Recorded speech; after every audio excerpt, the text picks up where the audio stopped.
Pemerintah Provinsi Bali menetapkan tanggal 29 Januari sebagai peringatan Hari Arak Bali. Namun saat ini, industri minuman beralkohol tersebut tengah dihadapkan dengan kian masifnya peredaran arak fermentasi gula, yang merusak langsung harga arak tradisional Bali, hasil destilasi.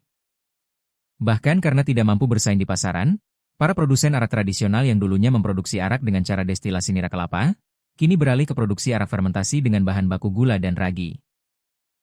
Sekarang permintaan arak asli, destilasi, agak berkurang drastis, karena harganya kalah jauh dengan harga arak gula.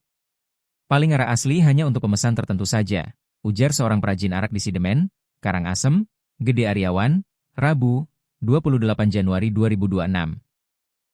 Ia menjelaskan, harga arak fermentasi gula hanya sekitar Rp15.000 per botol 600 ml.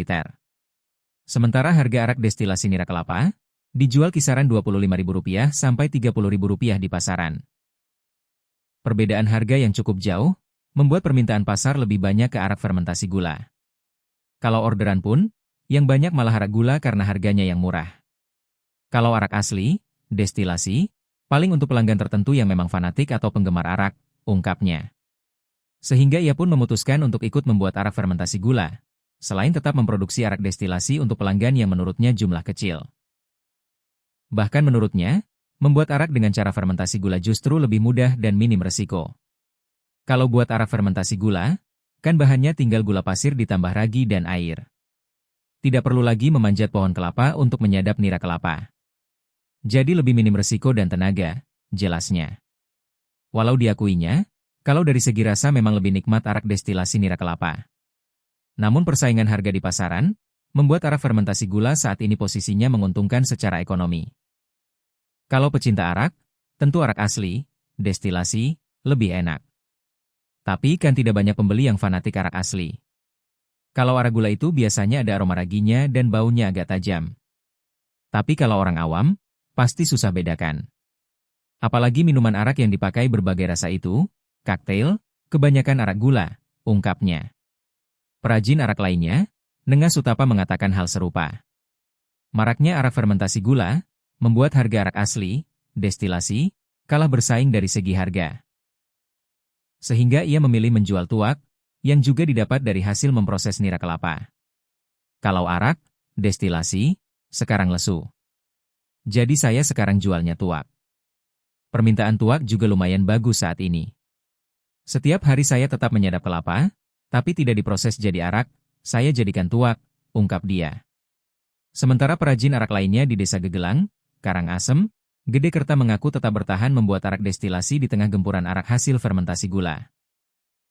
Kalau saya tetap buat arak asli, destilasi, permintaannya masih ada. Saya sampai kirim keluar Bali, tapi memang harganya turun, ungkap dia. Kerta yang sudah puluhan tahun menjadi seorang perajin arak, mengaku semenjak adanya Pergub Bali Nomor 1 Tahun 2020, para perajin arak dimudahkan dalam pemasaran. Karena tidak perlu lagi kucing-kucingan dengan aparat, pasca dilegalkan. Namun perlu ada perlindungan untuk para perajin arak destilasi, di tengah marak peredaran arak fermentasi gula di pasaran. Kalau di Desa Gegelang, sebagian besar masih bertahan dengan arak asli, destilasi, ungkapnya.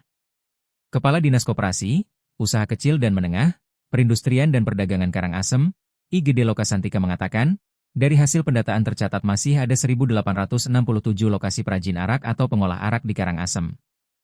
Jumlah ini tersebar di 7 kecamatan dan menyerap total 43.318 tenaga kerja. Terbesar terdapat di Kecamatan Kubu dengan jumlah 702 tempat usaha perajin arak. Disusul Kecamatan Sidemen sebanyak 560 lokasi, di Kecamatan Abang sebanyak 349 lokasi, di Kecamatan Manggi sebanyak 181 lokasi, Kecamatan Selat sebanyak 25 lokasi dan di Kecamatan Karangasem terdapat 4 lokasi. Sementara terkait pengawasan terhadap beredarannya arak fermentasi gula, menurutnya menjadi kewenangan pemerintah Provinsi Bali. Untuk peringatan dan untuk pengawasan produk arak.